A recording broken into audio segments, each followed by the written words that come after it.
Don't touch that dial. You're listening to Board Games Daily, your daily dose of tabletop gaming discussion on Anchor. Now welcome your hosts, Jeremiah Isley, Scott Firestone, and AJ Skifstad.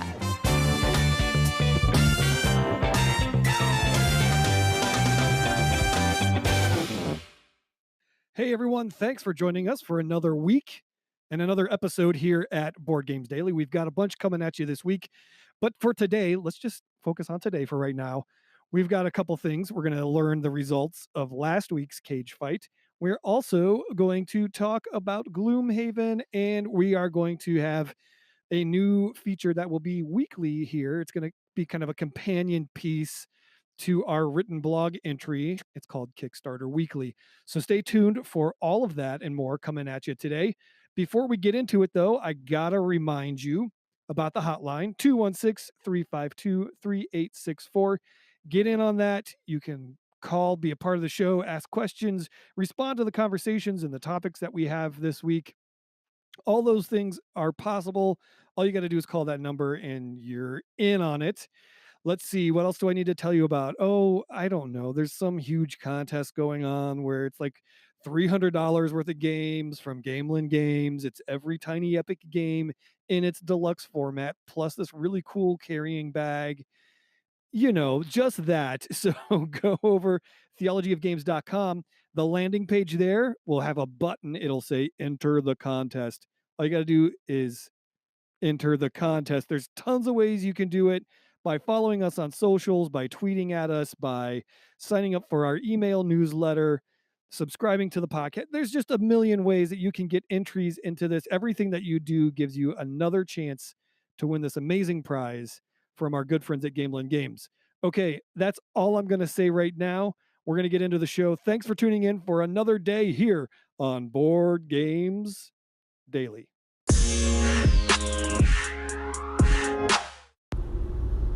Hey there, everybody. Welcome back to Board Games Daily. This is AJ Skifstad, and I'm going to do something a little bit different than what we normally do.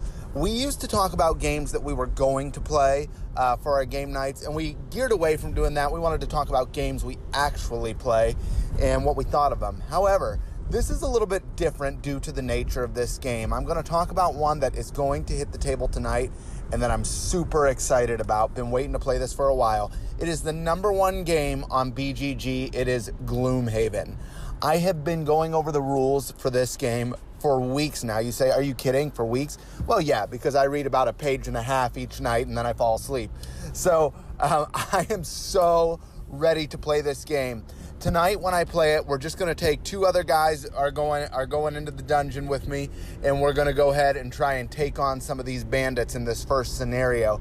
The reason I'm only taking two other guys tonight is because we are going to have a fourth party member, but that fourth party member is going to be interchangeable, and these guys' party members will be interchangeable as well. Not the characters, but I'm going to allow other people to play at the table with these characters. I've got a good core group of guys who all want to play this game, and there's just not enough room for, it's only a 4-player game. So with that said, we're going to start it tonight, and we're just going to start it with 3 players. I'm really excited about it because I think we're going to go in at a level 0. We're going to be wimps and go in at scenario level 0. We've heard a lot of feedback about the first scenario being pretty tough. So I don't know about you, but me, I like to be set up for success, at least the first time I'm playing a game. I don't like getting my butt handed to me. I'd like to actually feel like I've accomplished something with my character. So we're going to go in at a level 0, and we still might lose, but I have no idea. I'm excited. We're going to completely immerse ourselves in the game. We're going to do backstory text on each character. We're going to do the backstory of the campaign. We are just going to go head first into this thing. And so it's been a long time coming. I don't know why Gloomhaven hasn't hit my table yet, but it's about to hit tonight, and I'm pretty pumped about it. I'm going to let you know how it turns out on Wednesday. That's it for now. Check you later.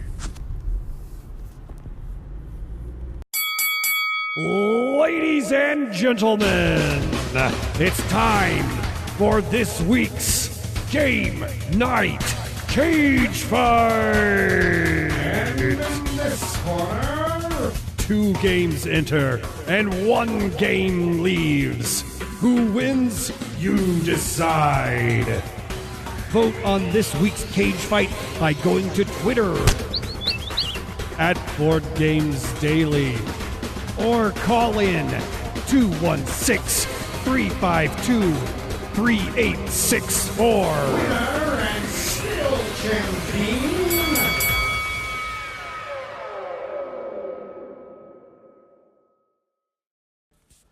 Hey there, everyone. It's Firestone here with Board Games Daily, powered by theologyofgames.com.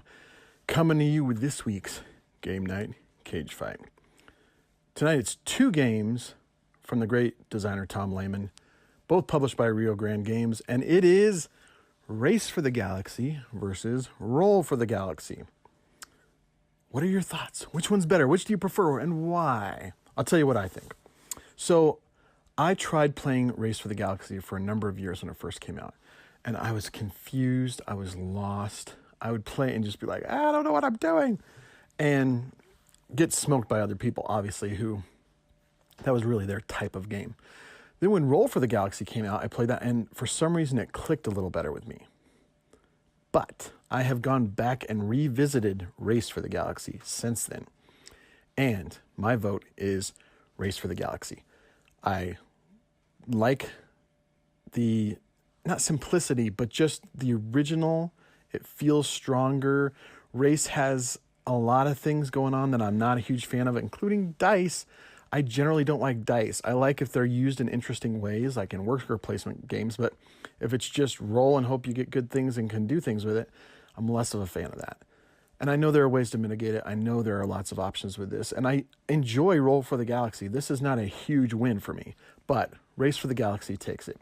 I see the elegance. I see just the tight game that it is. And I love it. The expansions are good up until the last one. Well, actually, I've lost track of which ones they are now, but the first couple I really liked a lot. And then it started getting kind of off the rails for me. So Race for the Galaxy wins. Get a couple of those expansions. It is so good. That's my vote. What's your vote? Let us know. We'll talk to you later. Bye. Hey everyone, it's Firestone here, bringing you some news from the blog. This morning we published a blog post called Kickstarter Weekly that we do once a week. And it's about a couple of games that are on Kickstarter that you just might care about. And so I just wanted to talk about what those were, and you can get a few more details about how much they cost and closing dates and things like that on the blog, theologyofgames.com. So the first one is the Suburbia Collector's Edition.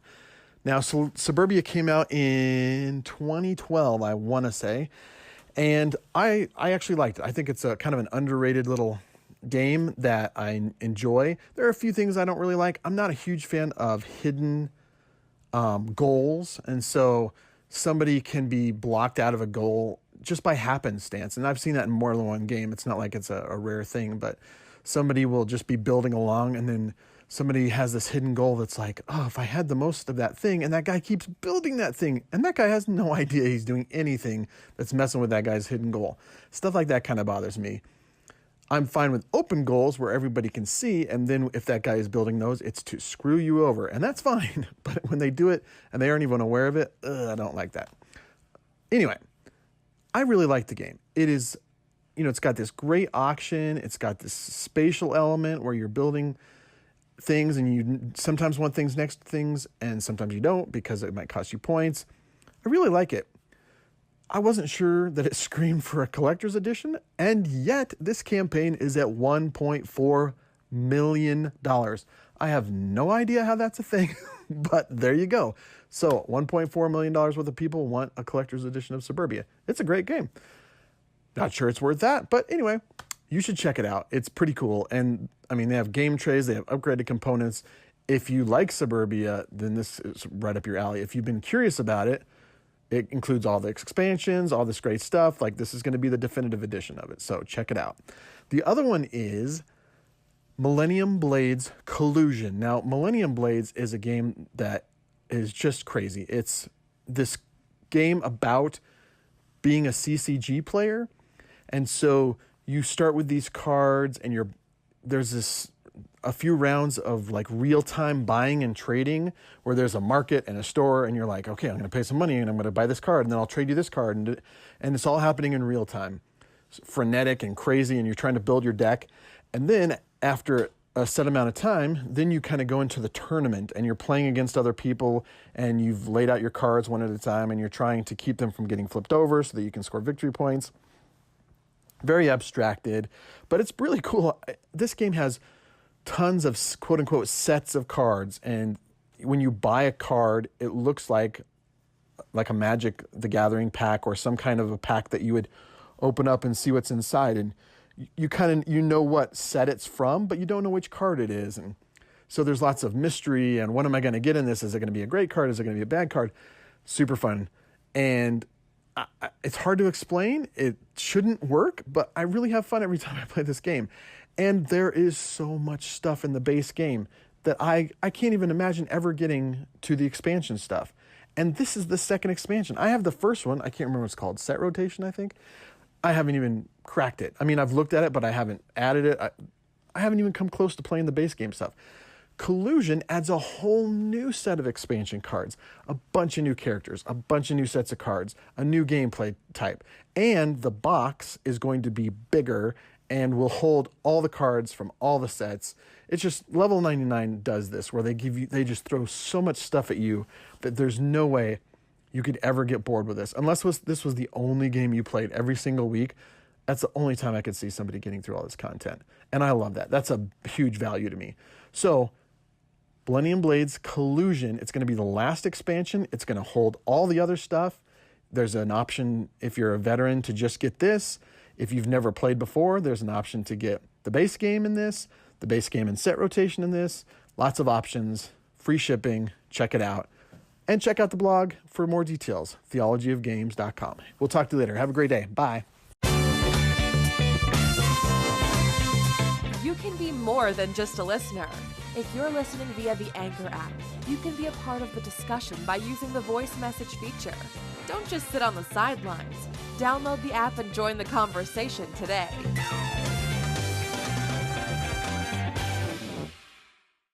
Well, that's going to do it for another day here at Board Games Daily. Thanks for tuning in. Don't forget to weigh in on this week's cage fight. You can do that, of course. We always tell you, check out our Twitter page at Board Games Daily or call the hotline 216-352-3864. Get in on it and have some fun with that. Don't forget the contest, theologyofgames.com. Just head there. The landing page will take you to the contest. It's still going. It'll be going for another 3 weeks. So there's plenty of time to get in on it. Tell your friends about it. It's going to be an awesome ride as we go throughout that time. Also, just want to remind you, if you do like the show, there's a couple ways you can support us. If you're listening via Anchor, there's a little support this podcast button. Just click that. You can pledge like $1 a month, or I think it's even like 75 cents a month, just to say, hey, thanks for doing what you do. Or you can check out our Patreon page by going to theologyofgames.com/Patreon, in which you will be able to become a patron there. We got lots of cool rewards. We give bonus content over there. It's a really great time. So check that out if you're so inclined. But the thing that we always ask that is so important to us is that you share the show, you rate and review us on iTunes. Those 5 stars and those reviews are like pure gold. They help us get ranked. They help us stay ranked. It's amazing what it does for us. So please, if you have a moment, head on over wherever you're listening, give us those 5 stars, give us that review. We really appreciate it. And of course, tell your friends about it. All right, that's all for today. Come back Wednesday when we start our topic of the week and we do other things. Actually, AJ and I'm sure we'll be back with our first impressions on Gloomhaven. But until then, I'm Jeremiah Isley for my co-host AJ Skifstad and Scott Firestone saying, why don't you go play a game? We'll see you guys.